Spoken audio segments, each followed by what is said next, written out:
we're back. Stripe Show Podcast. I'm your host, Travis Fulton. Thank you for making this part of your day. Hope you're having a wonderful week. Today, Instruction Thursday, we are going to take a stroll into some putting today. Now, many of you know me for over the years about my full swing breakdowns and working with me on your full swing and developing your technique and your skill set and all that.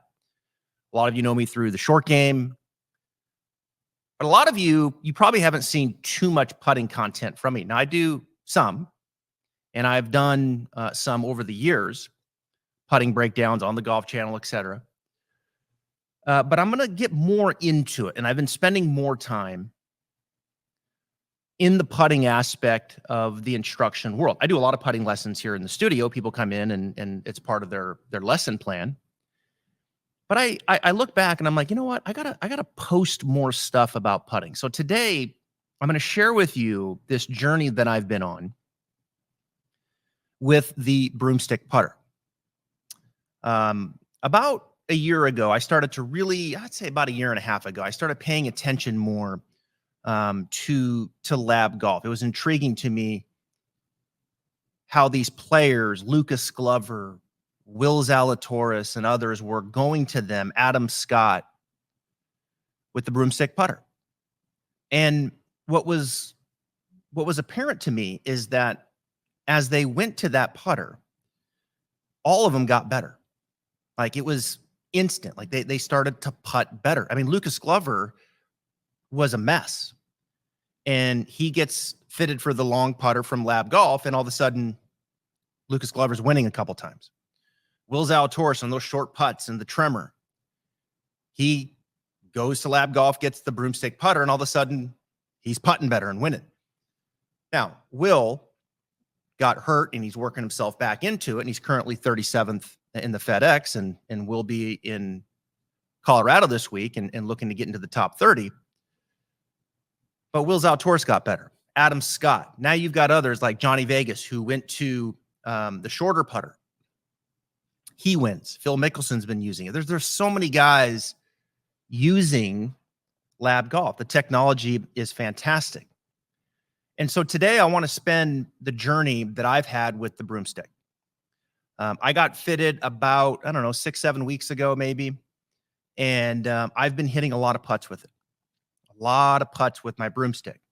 And if you're going to get a Broomstick, you need to go on and you need to film what it is that they want you to film. If you go to labgolf.com, you can go through that process. It's slick, but you've got to get the right length and the right lie angle. And once you get that dialed in, then you're ready to go. And so I've been hitting a lot of putts, and I want to share with you what I've learned through my journey through the Broomstick, but also share with you what I've learned through guys like Josh Gregory, who's one of the best short game coaches that helped Will Zalatoris kind of build his putting stroke. And today, towards the end of this podcast, I'm going to play for you some of the conversation that I had with him about how Will goes about his Broomstick putter. I think this is an area that the industry is going. You are going to see a lot more Broomstick putters. You're going to see more Broomstick putters than arm lock. It makes a lot of sense. Now, you can't anchor it, of course. But once you learn to kind of get it where you want it, and you learn to be stable in the hand and the arm, and you learn to kind of how to operate it, and I'm going to share some of the things today with you that I have learned. Boy, it just, it takes a lot of the tremor out of it. It can take a lot of the hit out of it. A lot of the things that people struggle with when they get into maybe the yips or a minor version of it, and they start losing control of the face, and they start losing control of the speed of the putter head and where the face is pointing and all those things. And so I think you're going to see more and more of this as we go. Now, there's, certainly, the first thing that people think about, and I took it out on the course, and, one of the first questions was, well, where is it? You're not anchoring it, right? And the conversation goes, well, I heard Bernhard Langer's anchoring it. Well, I don't think he is.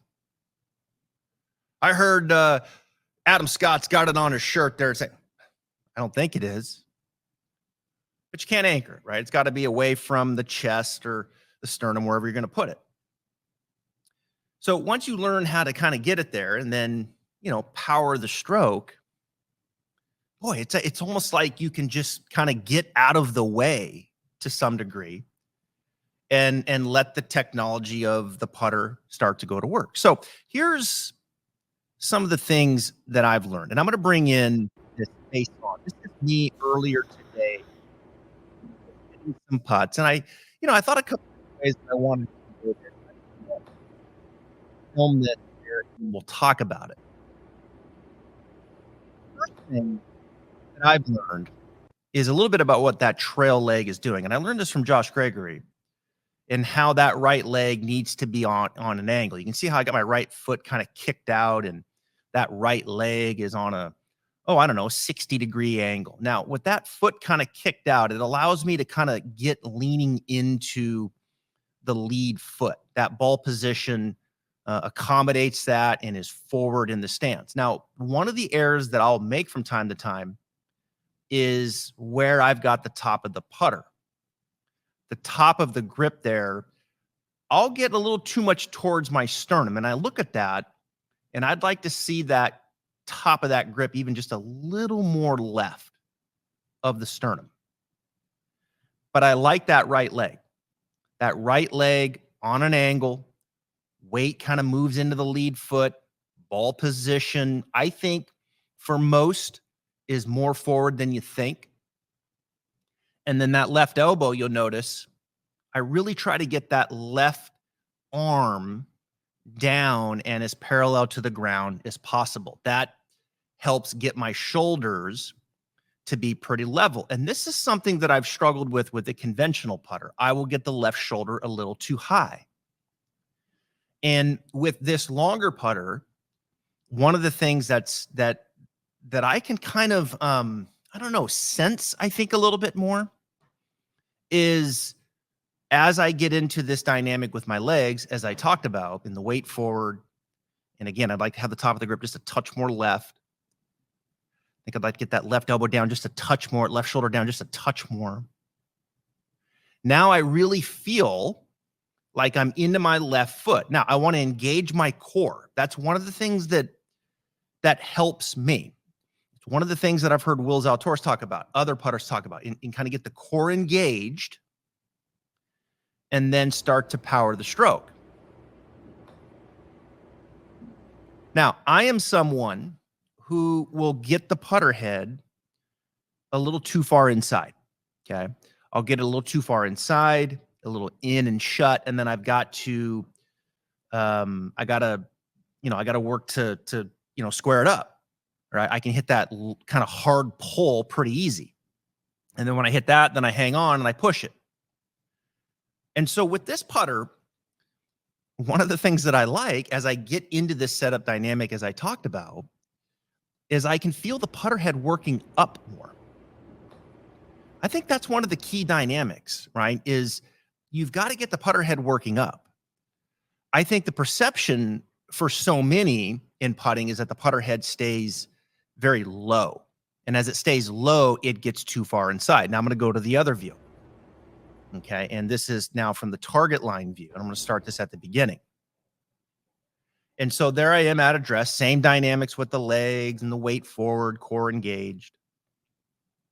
I'm really trying to take the pressure off my lower back, get my pelvis up underneath me. You'll see that with Will Zalatoris later in this podcast as I share examples with Josh Gregory.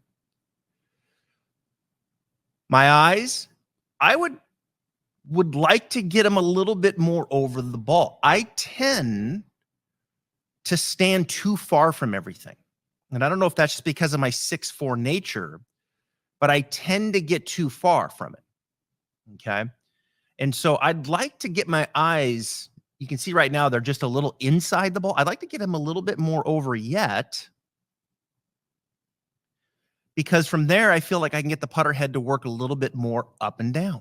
When I stand too far from it, putter head starts to go too far inside. Now, when I engage the putter, what I feel is I do feel a little bit of the shoulders, and I feel the right shoulder kind of peeling a little bit, kind of up and back away. But I think the key dynamic that I'm trying to be instinctive with is I'm trying to get the putter head to work more up.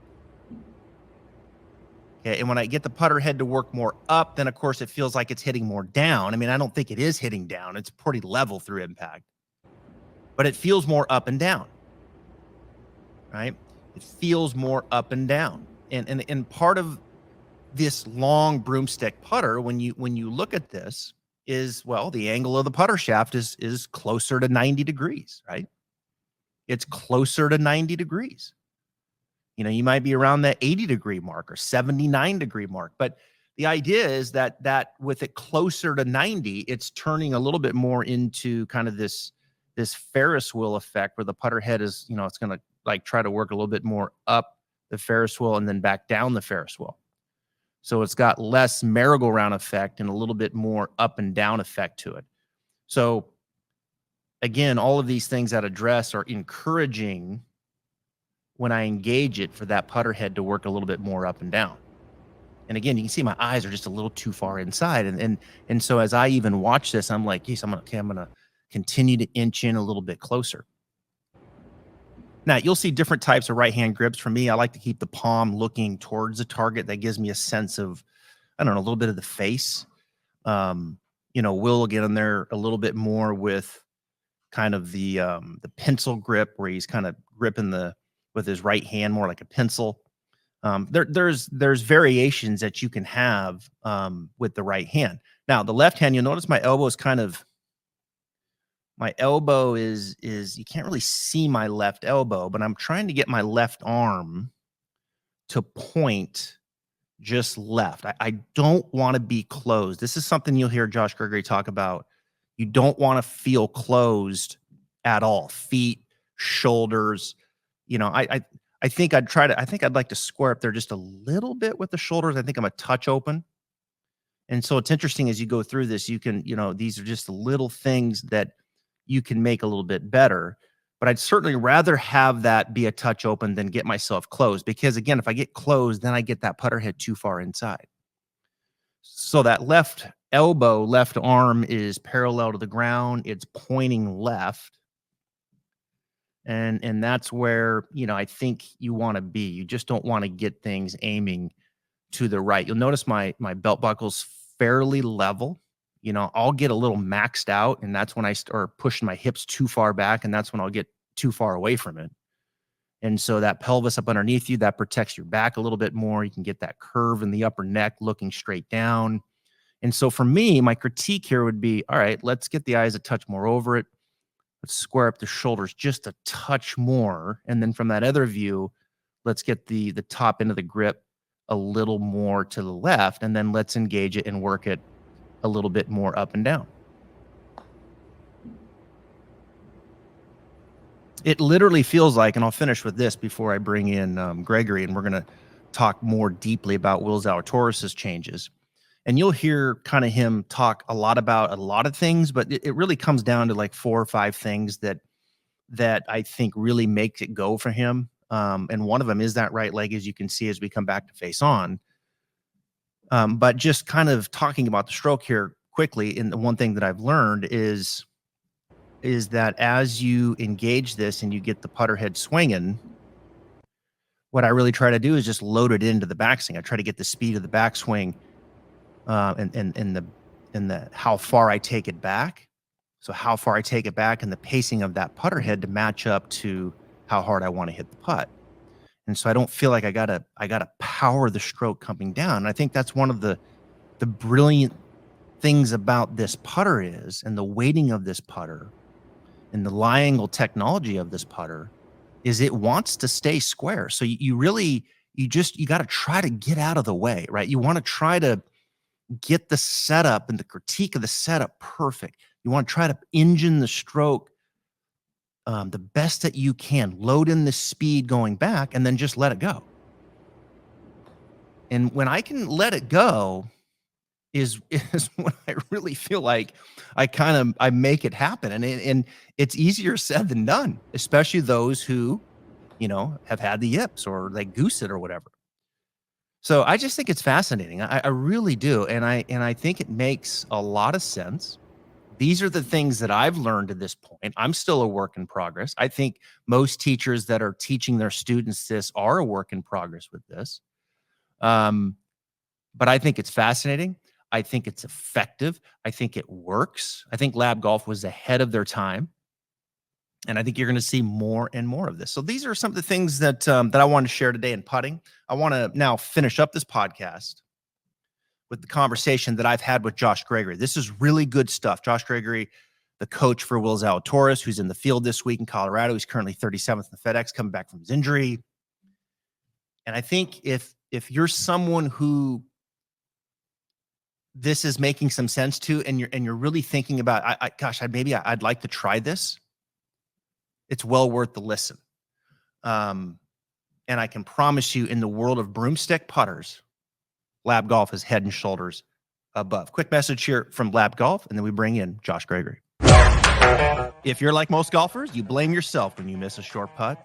So after you hold back the urge to throw your putter in the lake, don't do that. You try to fix your putting stroke. But how long does that last? 1 week, 1 round, 1 hole? There's a company called Lab Golf that doesn't think you should be blaming yourself. That's because all putters have this thing called torque, which means the putter face is trying to twist during the stroke, so you grip it like a snake. What Lab Golf did is they figured out how to make putters with no torque. They call it lie angle balance, and you have to feel it to believe it. I did. The Lab Golf putter, you don't have to use a funny putting grip to try to keep the face square. You can putt it any way you want because Lab Golf putter stays perfectly square by itself. It's effortless. To see how much easier putting can be, head over to labgolf.com. You know what? This took a lot of trial and error. Both of us didn't know what we were doing. Candidly, I had to do a lot of research and speak to the guys at Lab. I did some video work with Adam Scott and talked to Lucas Glover about it, talked to Ben On about it. Some guys who have had a lot of success with it because we really didn't know what we were doing.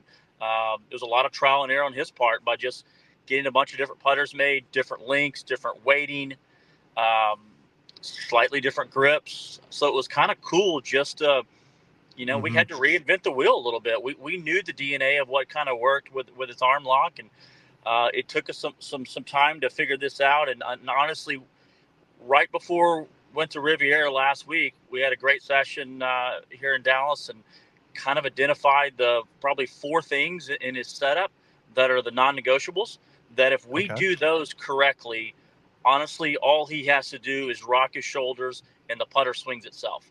It's so heavy that you can't. There's essentially 2 styles of putting with the long putter. You've got the Bernhard Langer approach, which Bernhard stands, a little taller, kind of hits it with his right hand much more, and then you've got kind of what Adam, Lucas, and Will are doing, which is a little wider stance, a little, more into the ground, hitting it with their core, essentially the right hand just along for the ride. When I look at this, the first thing that jumps out to me is his upper back. Like like you can see how he's rounded out that upper spine, and then like the top of his neck, really to the back of his head. I mean, like it's flat. I mean, you could almost like place a glass of wine on there. I mean, he's looking straight down at the ball. Is that something that you've? Okay. Yeah, there's 2 reasons for that. One, obviously that's going to help his back being a touch more rounded and not so not so erect or so sharp with his lines there. But more importantly, what that does is that gets his neck and gets his eyes directly over the golf ball. We want his eyes. I want to be able to draw a straight line from his eyes directly down on top of the ball.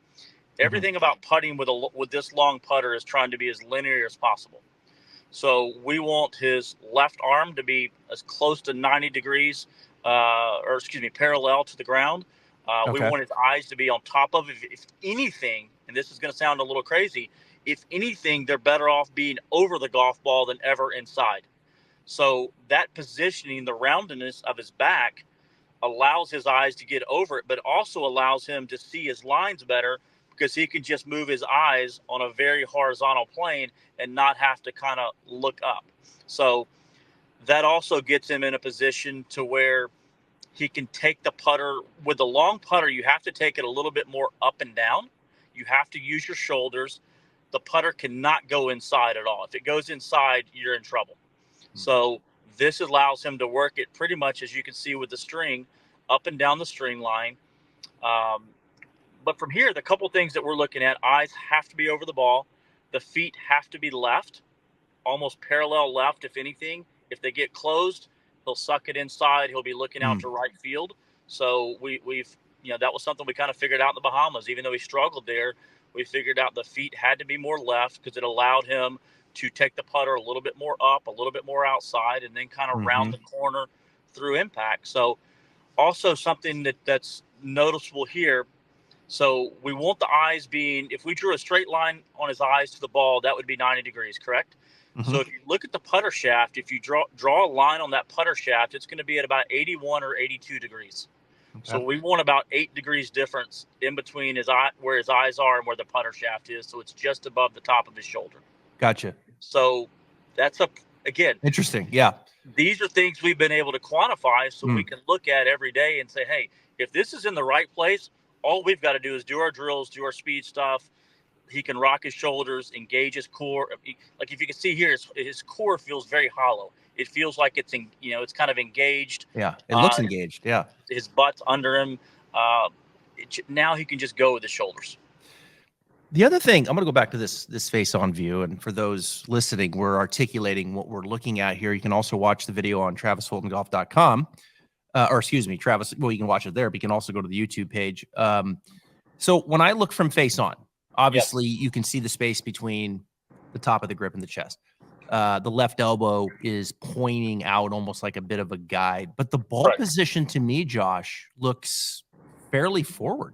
It has to be. That's another non-negotiable. So if you look at the kind of the 3 keys that we look at from this position, if you take a look at his right leg, look how it's probably at I'm going to say 65 to 70 degree angle. See how it's kind of kicked into the left? Yep.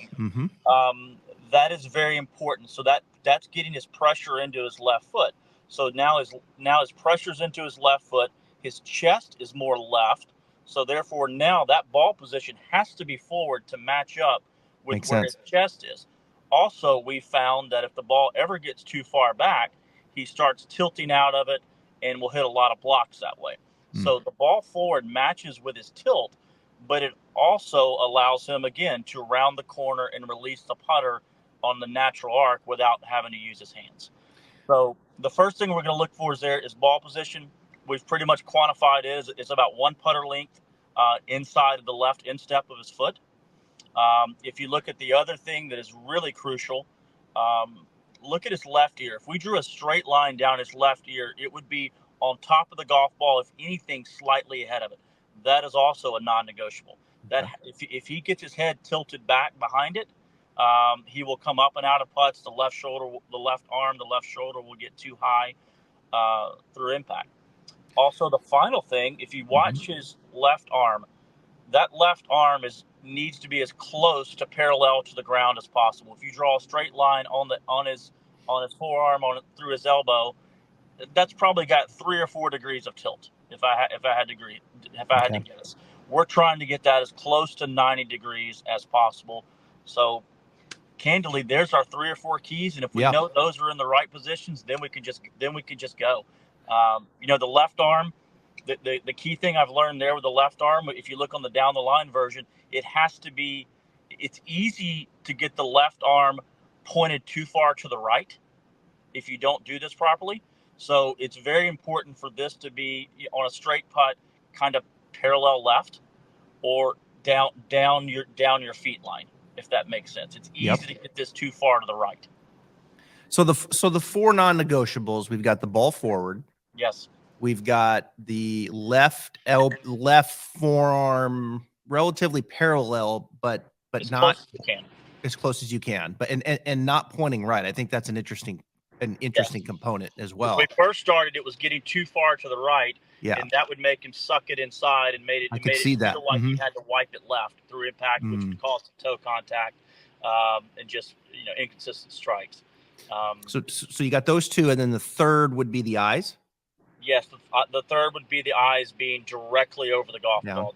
And if anything, on the outer edge, if anything, And then the fourth would be the left from the face-on view, the left ear drawing a straight line down the left ear, left side of his hat directly over the golf ball. So there's no tilt behind it.